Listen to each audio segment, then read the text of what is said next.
Alright, hi, and welcome to my channel. My name is Casey, and today's reading, I was really sitting for a long time asking myself, like, what kind of reading do I want to do today? And I was thinking, like, maybe I'll do a reading of, like, how can you reach energetic balance, or, like, do you need more feminine energy or more masculine energy? But none of that was kind of sitting quite right with me until I landed on the idea of, like, what area of yourself needs to be nurtured, because I feel like that can be all encompassing. Like, is it your psyche that you need to nurture? Is it your masculine energy that needs to be nurtured? Your feminine energy? Is it your intuition? Is it your body? Is it this area of your life or that area of your life? And I feel like that's that all encompassing thing of, like, when you can nurture that, when you can recognize that it's this area of my life that's not receiving the tender care and love that it needs, when you can realize that and then actively work towards nurturing that area of your life, that's when you can come into that energetic balance. And not just energetic balance, but, physical balance as well. And just, that's the kind of reading that I want to give you today. So today I have 3 different readings for you to choose from. We have pile 1 with the malachite, pile 2 with the labradorite, and pile 3 with the black tourmaline. So go ahead and pause, figure out which reading you feel most drawn to. I'll leave timestamps down in the description box below so you can quickly jump to whichever reading that you want to listen to. But without further ado, let's go ahead and get into it. Alright, pile 1. If you chose the malachite, then this is the reading for you. And right away, I'm just going to get into your reading. What I'm seeing is you are somebody who, you're very strong, you're very independent, and I think you, at least right now, are naturally excelling in your masculine energy. And what I want to say is, I always have to preface this by saying that when I talk about masculine feminine energy, personally, I am not talking about gender. I truly believe that it's more of like a yin and a yang energy, and, as humans, we just ascribe it to, what are 2 things that we can name these? Let's name this one feminine, and let's name this one masculine. But when I talk about masculine and feminine energy, we all have that energy within us, and we all have it, to different degrees. Maybe at one point in your life, you're more feminine energy, and the other, you're more masculine energy. It has nothing to do with gender, nothing to do with gender roles. It's just more, like I said, yin and yang energy, where yin is the more receptive, more intuitive. It's the one that has this kind of inner knowing. It's the one that is creative, versus the masculine energy is all about logic. It's about action. It's about drive. It's about movement. And so I basically preface this to say that, like, it doesn't matter if you're male or female, we all have masculine and feminine energy within us, just to different degrees. And so when I say that I'm seeing you being more in your masculine energy, I'm seeing you being very independent, being very about, like, push forward, accomplish these tasks, take action towards our goals, shoulder the burdens.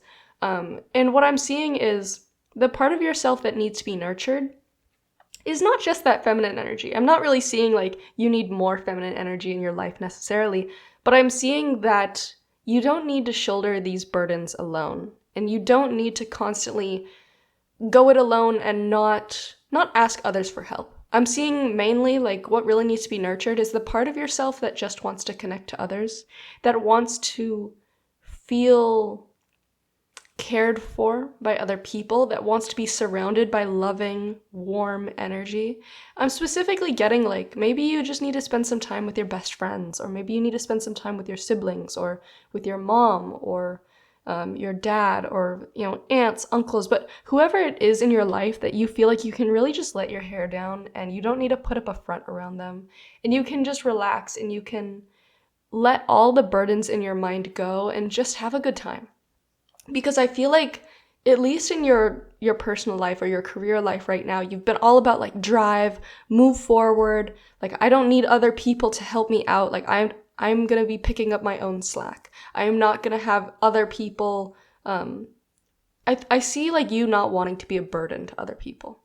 And, with the isolation and the Eight of Wands, it's like, yeah, you can do it. You can be independent. And I think you care a lot about having that personal image of, I am an independent person. I am a hardworking person. I have drive. And that's great. That's important. But you also need to remember, you're a human being. You're a social creature. You're a person with a social battery, with an energetic battery. You're a person with emotions. And I see with this Eight of Wands, it's just been task after task. You know, when something goes wrong with a friend, you're like, okay, I can come help you out. Or when something goes wrong at work, you're like, okay, I can shoulder this burden. I can make it work. When something goes wrong, like, I'm just imagining, like, if something broke down in your car, like maybe you don't necessarily know about car things, but you're like rolling up your sleeves and you're like, I'm already on it.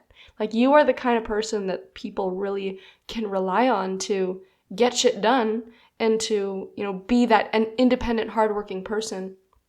And it's great, but it's also not sustainable if you're not nurturing yourself. It's not sustainable to constantly be carrying that 100-pound rucksack and to never let it down here and there. And so I think the part of you that needs to be nurtured is just the part of you that wants to let that rucksack down, that wants to just take a little bit of a break here and there. And it, like I said, it doesn't mean that you need to completely give up on all your tasks. It doesn't mean that you need to give up this ability to be independent. But I really think you need to ask yourself, like, when's the last time that I just relaxed and let somebody else take care of me? When's the last time I went home and was like, you know what, Mom, I really don't feel like cooking for myself. Can you make me that meal that I really loved when I was a little kid? And like just sitting there and being a little kid again. Allowing yourself to just relax and realize that you don't need to have everything together all the time. You don't need to constantly be stressed out and in fight or flight and constantly running. And so the main thing that I'm really seeing here in your cards is, you know, with the Comfort card and the Hermit reversed, I think you are the kind of person that thinks, you know, when it comes to emotional issues or emotional turmoil, you're the kind of person, you know, kind of like me, where you think, I don't really need a therapist to help me with my problems. Like, not that you're against therapy, but, you know, I can reason through my things, I can introspect, I can help myself out, I can take care of myself. And just with little problems in your life, not necessarily emotional ones, you're like, you know, I don't need to go and ask somebody to do this for me. I can make it happen myself. And it's not that you need to ask for help, it's just you need to be willing to let comfort in. And I feel like you've been doing such a good job at staying strong, at being independent, but at your core, there is still just an inner child that wants to be taken care of, that wants to feel loved, that wants to feel the warm embrace of a friend or a mom or a dad or a lover, and just to be able to relax and have somebody else hold you up for once. Because I feel like you've been holding yourself up for so long. And at your core, I think the only thing that needs to be nurtured is the part of yourself that wants to feel love, that wants to feel comfort, that wants to feel cared for. And it doesn't mean that you are not capable. It does not mean that you're not capable of taking care of yourself or of doing, you know, I'm almost imagining this example of like asking your mom to make you some soup, you know, and to just like sit there on the couch with like a warm blanket surrounding you. It's not that you can't make that soup yourself. It's not that you're not capable enough to get in the kitchen and chop up those carrots and bring everything to a boil. You could do that. But it's about the fact that it's so nice to have somebody do it for us. To have somebody show their love and their care for us, even in a simple way as like making a meal for us. And I feel like you're the kind of person, you very rarely ask others to do things for you. And it's not because you can't do it, it's just, I feel like acts of service is a big love language that nurtures you, whether you realize it or not. And I feel like you are also at the same time so averse to it. You're so averse to somebody else doing something for you because you're like, let me help you out. I feel like you're just that kind of independent-minded person, and also you don't want to be a burden to others, and this is not being a burden to others. Something I heard once that I really truly believe is people love to be of service to other people. In a way, it makes them feel like they mean something. It makes them feel like they have a purpose. Especially if you have a parent that like hasn't been able to take care of you since you were a little kid, because as soon as you grew up, you were too independent and you didn't want to burden them. And so I feel like if you just showed up, if you knocked on their door, you know, if you do still have parents that can, if you knocked on their door and was like, hey, can you make me that meal that you made when I was little? I feel like they would love that. I feel like that would light them up, because they'd be like, oh, I haven't been able to do this in years. I haven't been able to take care of my little girl or my little boy in so long. And finally, with the Happiness card and the Hanged Man card. When I look at the Hanged Man card, this is a card all about being at rest, being at peace, sitting in a moment where there's no movement, no rush, no trying to move on from thing to thing. And with the happiness card, it's a pretty simple message of just allowing yourself to sit and be happy just to be happy. Not constantly moving forward, not constantly getting things done, not constantly rushing from thing to thing, but just allowing yourself to sit in a moment of just relax and do something that makes you happy. When's the last time you did something just because it made you happy? Not because you had to, or not because it had a deadline, but just doing something because you enjoyed it. With the comfort in the Hermit card, it makes me think that, like I said, being around people that you love, just spending time with loved ones, not putting a timeline of how long you can or can't spend with them, that's a great part, is just like being with those people that you love, allowing them to take care of you, allowing yourself to feel comforted, allowing yourself to feel loved. But then also with the happiness card and the Hangman card, allowing yourself to take breaks and just do things because you enjoy them. Like, I don't know why I'm imagining, but I'm picturing somebody who is like sitting in front of their gaming PC, like just playing Sims. The Sims is not exactly doing anything for you in real life. It's not furthering your career, but that's not important, because what it is doing is it's building up your emotional battery. It's allowing you to laugh and feel excitement and feel happiness. And some people might look down on that, and you might look down on it, of like thinking like, oh, what a waste of time. You could be doing so many more things, or you can't do this because it's not time efficient. And what I want to tell you is you are not just some machine. You are a human being, and having fun and doing things simply because you enjoy them is actually a very important part of our life. It's actually a very important responsibility. And I always bring this idea up of like, if you imagine a triangle with 3 points, and each point is like an area of our life. There's work, there's sleep, and there's fun. And if you were just work, you're going to hit burnout because you're not sleeping. But if you're just sleep, then you're not going to get anything done, and you're not going to get any work done. You're going to have no career. You're going to have no life. Nothing's ever going to get done. But if you're just work, sleep, you're still going to hit burnout, because if you almost imagine like a workhorse that's just work all day, sleep all night, repeat, eventually that horse is just going to fall apart. Even though, the owner might be like, well, I'm giving you all the sleep that you need. I'm giving you all the food and the water that you need. How come you're not working? How come you don't want to keep moving? And it's because you don't really let that horse take the reins off and just, go frolic in a field and go run as fast as it wants in any direction that it wants. And you have to think of yourself in the same way. You can't just work, sleep your entire life away. Eventually you're going to hit burnout, and you're not going to know why. You're going to think, oh, but I have been, feeding myself, and I've been giving myself water, and I take breaks here and there. But when's the last time that you just had fun? Fun is what re-energizes the soul. It's what actually makes us more excited, more inspired, and more motivated to keep going. And if you don't give yourself any of that fun, if you don't let yourself do things simply because you enjoy them, you're going to hit burnout anyway. And so I think something that Spirit really wants you to nurture is nurture the side of yourself that just wants to have fun. Like I said, nurture the side of yourself that wants to be taken care of. Nurture the side of yourself that just wants to feel comfort. And allow yourself to take breaks here and there. You are a strong person. You're an independent person. You're a hardworking person. You're a disciplined person. And taking breaks, or having somebody take care of you, or playing video games just because you enjoy it, does not take away those titles. You have earned them, and you are that person. If anything, forcing yourself to take breaks because you know it is for your best good, that is disciplined. That is something that a true hard worker does, because they know that in the end, that is benefiting them as a whole. Not just a part of the machine that wants to keep pushing forward, but benefits the human as a whole. And you need to remember that that is what you are. You're a human that deserves comfort, deserves love, and deserves to laugh and enjoy life, not just work straight through it. And so, pile 1, I think that's everything that I have for you.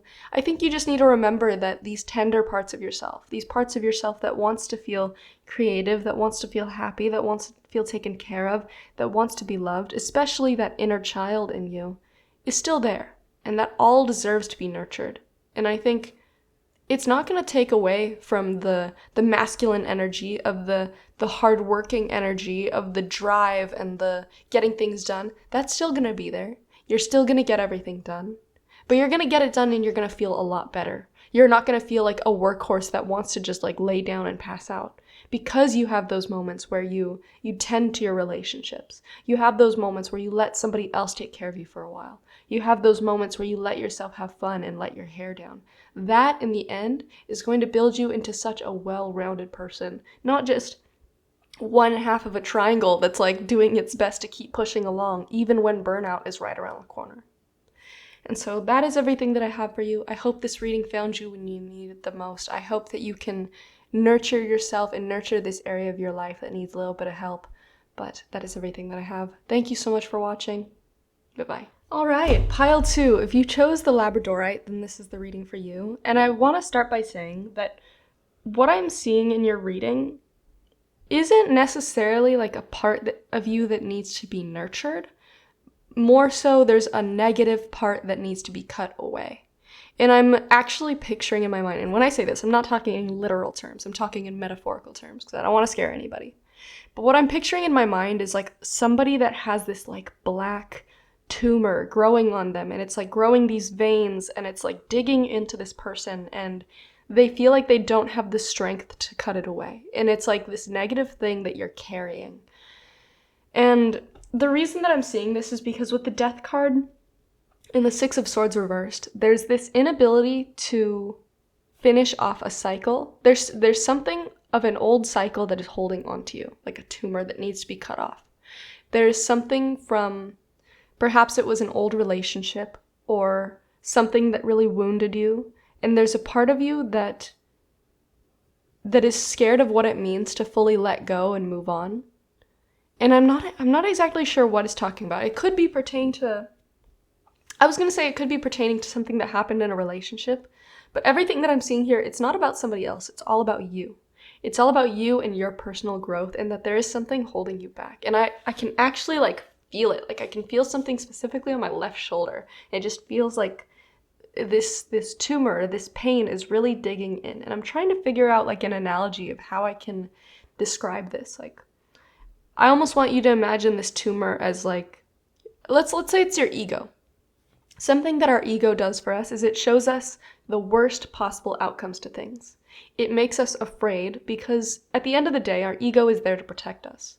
But the ways that it does it can be painful to us. It can be fears that hold us back, lack of confidence. It can be that voice in your head that's like, they're never going to love you or you're never going to succeed. And it's doing it in its own way. It's our body's defense mechanism of like, not facing rejection or not facing failure.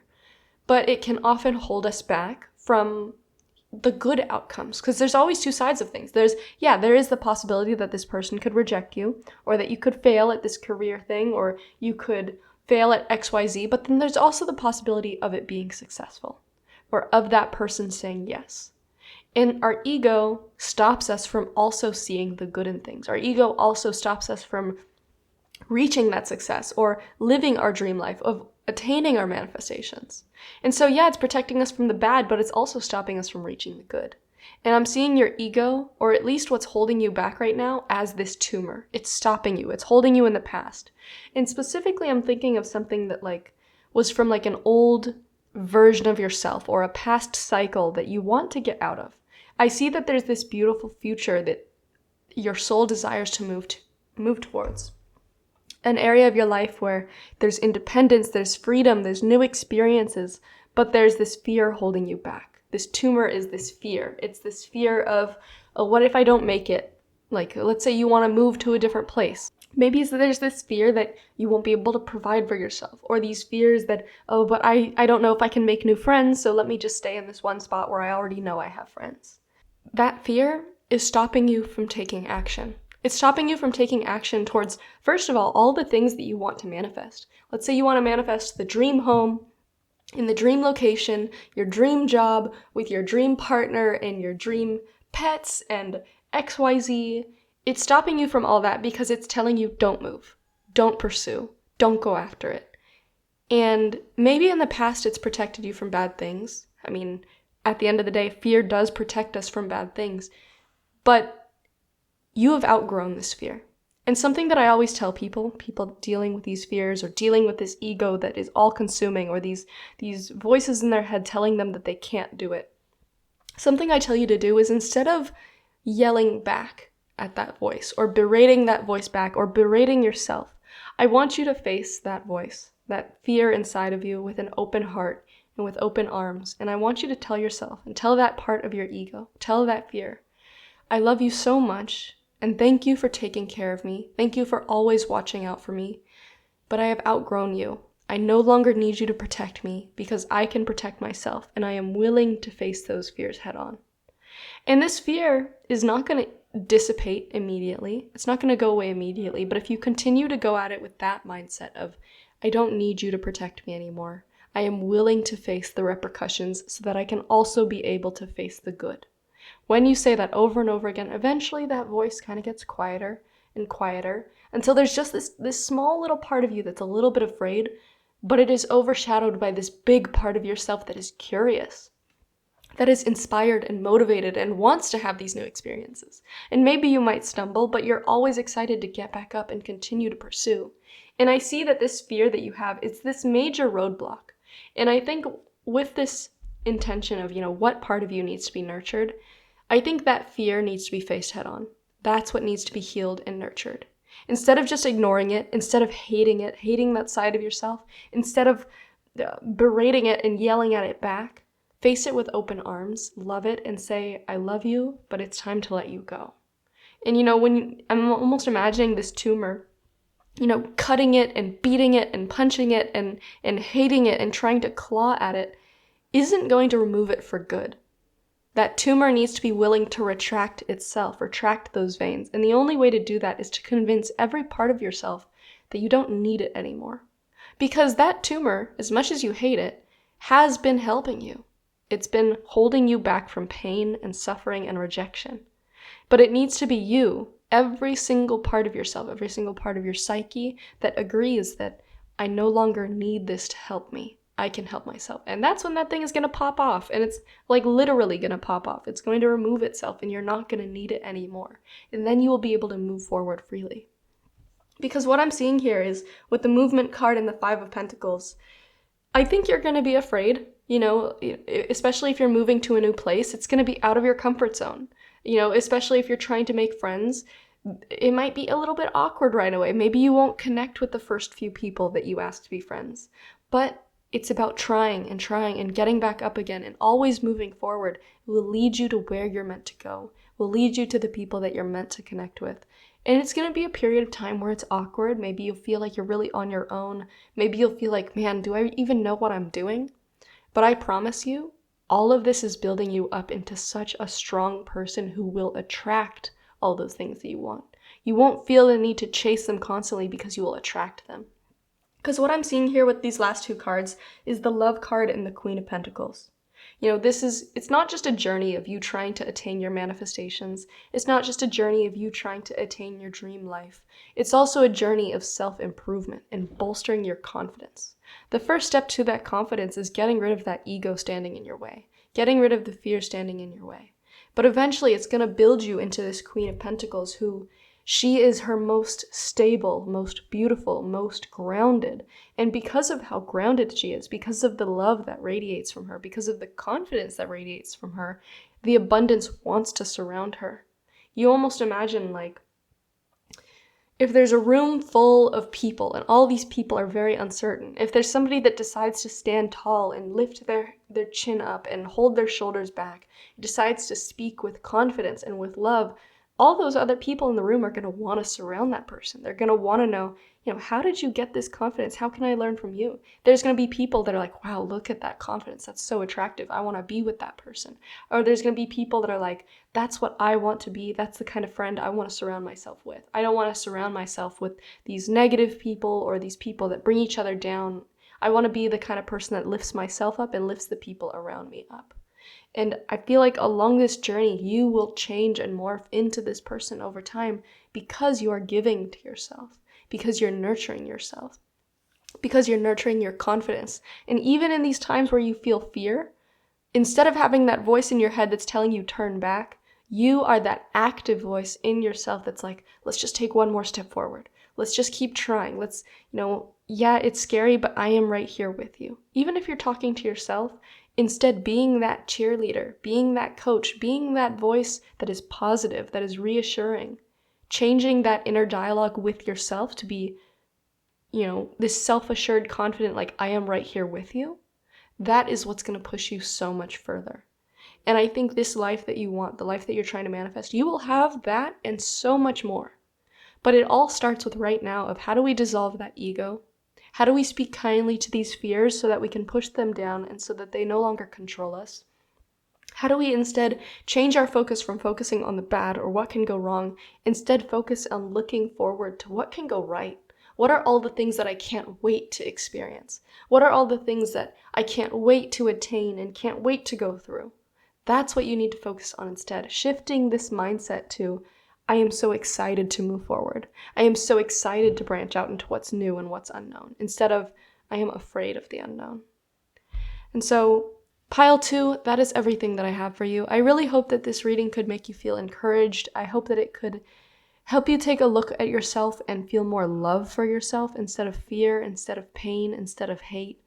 And I truly wish you the best in everything that you do. I hope that you can have the life that you are trying to manifest, and I know that you will, so long as you believe in yourself, believe in your confidence, believe in your abilities, and turn away from fear and instead turn towards hope. So that is everything that I have for you. Thank you so much for watching. Bye-bye. All right, pile 3, last but certainly not least, if you chose the black tourmaline, is that what it's called? I always forget the names of my crystals. I don't know why. I'm pretty sure it's black tourmaline. That's what I said in the beginning. Anyways, if you chose this crystal, then this is the reading for you. And what I'm seeing is basically the whole main idea of your reading is shadow work. I think the part of you that needs to be nurtured is your shadow. And if you don't know what shadow work is, it's basically looking at the parts of ourselves that we hate, looking at the parts of ourselves that fear comes from, the parts of ourselves that we refuse to acknowledge, or the parts of ourselves that we know are actively harming us or actively perpetuating certain actions or certain beliefs that are detrimental to us, but there's a fear that stops us from looking them in the eye. There's a fear that stops us from addressing them, or maybe there's just so much pain there, whether it's from trauma in childhood or from a relationship that broke us or from an experience that was so detrimental to us that it left some scars on us. And there's so much pain involved there that you don't even want to look at the scar because you don't want to remember, or you don't want to acknowledge how much power it has over you. And everything that I'm seeing is this fear of addressing your shadow, this fear of knowing your shadow and of working through it, is actually having so much more control over you than if you did look at it. Because it's almost like, if you imagine like a literal dark and light, like how people and kids, I'll say people because I'm also afraid of the dark sometimes, how they're afraid of the dark. And how when you see the dark or when you're in the dark, you're so much more afraid of knowing what's there that you might be afraid of turning on the light. And instead you keep yourself in that dark, you keep yourself in that fear. Versus if you, and I'm almost imagining you see this scary figure in the dark and all the hairs on your arms and your neck stand up on end and you're so petrified that you don't even want to move and you just want to close your eyes and pretend that it's not there. But then come to find out, maybe if you had turned on that light, if you had faced that fear head on, faced that dark shadowy figure, you'd realize, oh, it's just a chair with a t-shirt over the back. And it's our imagination and our mind blowing it out of proportion and making it so much worse than it actually is. And maybe it actually is bad. Maybe this thing that you're afraid to look at is bad. But it's the refusal to look at it that gives it power over you. And I feel like your shadow has a lot of power over you. Maybe you've tried to be in relationships, but it's trust issues or wounds or avoidant attachment or anxious attachment that ends up ruining the relationships. It ends up hurting you and hurting the other person. And, it's this part of your shadow that has control over you because you don't address it. And because you don't address it, you continue on with these these negative actions or these negative mindsets that you can't get out of, or you stay in these cycles, or you stay in these toxic relationships, or you stay in these, toxic workplaces or toxic environments or toxic mental headspaces because you're afraid of actually facing what is, I don't want to say what's wrong within you, but what's hurting within you, what needs to be healed. And so what I'm seeing with the Death card and the Five of Wands, the only person that's really hurting is you. When you're fighting, when you're refusing to acknowledge, or when you feel this pain, or when you have these negative voices in your head telling you all these things that you're doing wrong, or all the ways that you can't be loved, that's you beating yourself with a stick. You are beating yourself with a stick over and over again. And you think you're fighting back by, fighting back with that voice and saying, that's not true. But it's until you actually acknowledge it and look at it in the face, decide to heal it, decide to love yourself and love your shadow. That's the difficult part. It's easy to yell at ourselves or hurt ourselves or ignore ourselves, ignore our needs. It's much more difficult to look at that shadow and say, I love you. I love myself. Or to look at your inner child, the inner child that was wounded, and say, I love you. I'm going to take care of you. I'm going to give you the love that nobody else gave you. I'm not just going to protect you with fists and knives, but I'm actually going to love you and care for you and see you. And so something that I want to give you is, I want you to look into shadow work prompts. There's going to be a lot that are bullshit. There's going to be a lot that are really, this is the most basic question. There's nothing special about this one. But it's about looking for that diamond in the rough. There is going to be some book out there that you find that is going to have the exact words that you need. Or there's going to be other books where you're like, man, that was a whole bunch of hogwash. None of that was actually important to me. None of that was revolutionary. But it's about putting in that work and deciding, I'm going to walk this path. Even though I'm going to find snake oil and I'm going to find things that don't work and I'm going to find people that claim to be the Messiah or claim to have all the right words and they actually don't really have anything real or anything new. But it's about going along that journey, deciding to continue to work towards it until you find the right thing that will help you. And maybe along that journey, it's you that helps yourself. It's you that somehow through intuition or through some inner knowing, you unlock the tools that you need to help yourself. You unlock the tools that you need to face this shadow. Maybe it's with a therapist. I know not everybody has easy access to therapy. I know it can be very expensive. And also, just because you find a therapist doesn't mean they're the therapist that's going to be able to help you. I've had a lot of bad therapists that I'm like, oh my God, I'd be so much better off if I hadn't gone to that person. But something I want to encourage you to do that I got this piece of advice and it actually really worked for me is go to your local used bookstore or go to a Barnes & Noble and just before you walk through that door, set the intention with yourself and with the universe that I want to be drawn to something that is going to change my life. Or I want to be drawn to something that is going to heal me. Or I want to be drawn to something that is going to allow me to face my shadow and love myself. And then just walk around the store. Pick up a book here and there. If it doesn't suit you, put it back down. Allow yourself to meander until you are drawn to the right thing. And the reason I got this idea is because I listened to this podcaster / tarot reader on YouTube, Chloe Taylor, and she talked about this. And she talked about how a book literally fell off the shelf and it was the exact book that she needed and a book that changed her life. It's like when you reach out to the universe always wants to help us, but you need to be willing to ask. As long as you set that intention, you will be drawn to what you're drawn to. And so I felt really inspired. I was like, okay, I'm going to go to Barnes & Noble, and I set the intention, and literally as soon as I walked in, the first book that I looked at was the book. My favorite book in the whole world that I'm actually going to be getting a tattoo based on sometime soon is The Alchemist. Changed my life. I've read it so many times. It has so much spiritual meaning to me, and really, it connected to me in ways that I can't even explain. Most meaningful book to me. When I tell you, as soon as I walked into Barnes & Noble, I saw a book written by the author that had the word maktub written on it. It's basically a I don't know how to explain it. I think it's an Arabic word that means it is written, or it has spiritual significance. It's hard to convey in English, but it has a big meaning in The Alchemist. And that book, maktub, was actually, it's a bunch of little stories with spiritual significance behind them. Each one has like a great meaning. And I read this and I was like, this is the exact book that I needed. And how crazy that like I was expecting to walk around the whole store and like eventually be led to a book, but to be walking in and it's the first thing that I looked at. And it's not like it was right in front of my face. Like I was just drawn to it. It was sitting at the corner of the bottom of the bookshelf at the front of the store. And for some reason, that is the first thing my eyes locked onto.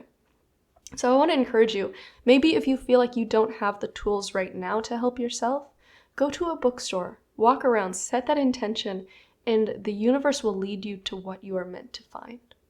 And maybe that book won't be the book to help you out all the way, but maybe it'll be a step along the way to finding that thing that will eventually allow you to face this shadow of yours. And what I'm seeing with the Devil reversed in the reflection card is when you face this shadow head on, it frees you from the chains that this shadow has over you. When the shadows are cleared away, the light is let in, and that's when you have true freedom from it, because you are very much controlled by this shadow. You are controlled by the things that pain you or by the things that fear you. You are held back and literally chained because of this thing. But all you have to do is look at it and learn that it has no power over you. In fact, when we refuse to look at it, that's when it has power over us. When we refuse to turn that light on, that scary figure in the corner has that crippling fear power over us. But when we make the conscious decision to look it directly in the eye, turn on that light, and face it, that's when suddenly it has no more power over us. Because it's actually, it's just this small part of myself that I can pluck out. It's just this small part of myself that I can face, I can hold, and I can let go. And when you do that, it frees you. And finally, with the Illumination card and the Moon card.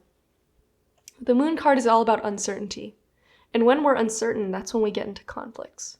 When we don't know the path forward, or when everything's dark and everything's scary, and when we're led by fear, that's when things go wrong. That's when we're led astray. That's when we get into relationships that don't end well. That's when we get into relationships that harm us instead of love us. That's when we go down paths that lead us in bad directions. But if you decide to illuminate this part of your psyche that you're afraid of, if you decide to look at the shadow, if you decide to understand, why do I choose to do the things that I choose? Why do I choose to go in the places that I go in, even if I know deep down that they are wrong? When you trust your intuition and when you illuminate the path ahead of you, that is how you start to go in the right direction. That's when you start to get into the right relationships. That's when you start to value yourself more instead of just constantly going about life blindly or going into negative things blindly. And I promise you, it might be this whole process. It's not easy, but it is simple. There is just this one thing you need to be able to figure out how to do. Face your shadow, love yourself, and allow these things within your shadow, fully understand them so that they can no longer control you and work through them. There, I've laid it all out. It doesn't mean that it's easy, and it doesn't mean it's going to happen in one day. But that is basically the essence of what needs to be done. And I promise you, there's so many people that have gone before you and that have worked through their shadows, and they have found the tools, and the tools are different for everybody. It's not the same for everybody, but it's about finding the tools for yourself. And you don't know what you don't know. Like, you can't just create a hammer from memory. Like, maybe what you need is a jackhammer, but you've never seen a single tool in your whole life. But if you talk to all these different people and all the different tools that they've created, eventually it gives you an idea of, if I take, this little idea here, and I take this idea of a hammer here, and I combine them into what I need to help myself, that's when you create the tools that you need to heal. But it is a process. And it takes active work and dedication from you. And you can do it. And it doesn't need to be this scary journey that you embark on. Sometimes it just takes little steps here and there. Of, today, instead of just letting this fear control me, I'm just going to sit down. I'm going to write down everything in my head. Why am I afraid? Why do I feel this way? Where are these thoughts coming from? And that's your first step for today. Just write it all down. And then maybe the next day you're like, I want to start talking to people about this. I want to talk to a therapist, or I want to talk to a friend or a family member. Maybe the next day you dedicate yourself to, I really want to start this book on, I think this talks about these specific issues that I'm going through, and I want to learn more about them. And then the day after that, you're like, you know what? I'm going to push myself out of my comfort zone. And I'm going to try these new things that I'm afraid of. Or today I'm going to cut off that person that I know isn't good for me. Or today I'm going to try to apply for that job even though I think I'm underqualified. I'm going to do it anyway. And it's all just like, it's about these little actions along the way that we decide we want to do.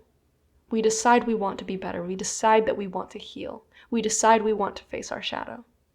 Those little decisions, those actions along the way, build us into this solid, confident person, this solid, confident, healed person. And there's no perfect end goal. People will always have problems. Even the most healed person that you can think of, they still have their fears here and there. They're not perfect. There is no such thing as perfection. But it's about striving towards better that matters. And you can do it. It starts with belief in yourself. It starts with, instead of beating myself up, I'm going to reach out a hand to myself and I'm going to love myself. It starts with that. And then there's the difficult work. And that's going to take time. It might take a really long time. But it's about shifting your mindset to, I'm going to do this. Even if it takes time, even if it's difficult, even if I fail, I'm still going to try.